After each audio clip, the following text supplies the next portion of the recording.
about those that are coming into employment and perhaps already in employment a little bit. Let's go right to the early years. How do we address that and try and reach out to literally children of Suffolk today that could be, the future of tomorrow? Jasmine? Absolutely. I think we've talked about so many diversity in for construction, and really it has to be starting with primary school children. So lots of the existing construction companies already go into schools and myth bust and get people to think about the careers that they might want to do. It follows right the way through. It's really important for secondary school that you've got multiple touch points between employment and education. It follows off into college. We do have the Norfolk and Suffolk Careers Hub, and they have a designated employee engagement coordinator. So any employers who are wanting to get more involved in schools will be more than welcome to speak to them.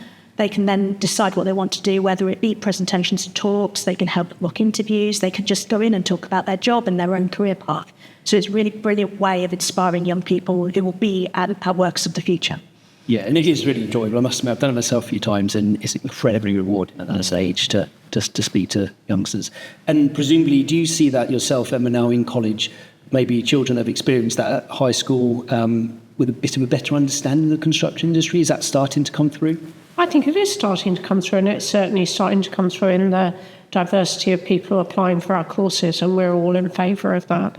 And I think we've mentioned before, when we put employers in front of students, that's another thing that comes across to students, is the diversity of backgrounds of people who are in the sector, and the more we can broaden that out, the better. So leapfrogging through then to those that are in the sector, what do we do there? We've got people in the sector that might be watching this thinking, actually, I want to develop my skills or diversify my skills, or, that looks interesting over there. How do I go about that? Any thoughts? Yeah, so we have a skills shortage within construction. I think our latest report, which is the Construction Skills Network report, suggested that we need to attract an additional 251,000 new construction workers over the next few years, which is a huge amount of people. But there's two ways of tackling the skills shortage. One is you bring more people in, and we're working hard to try and do that. And we need more employers to step up to help us to address that. But the other side of it is you get more productivity out of the existing workforce.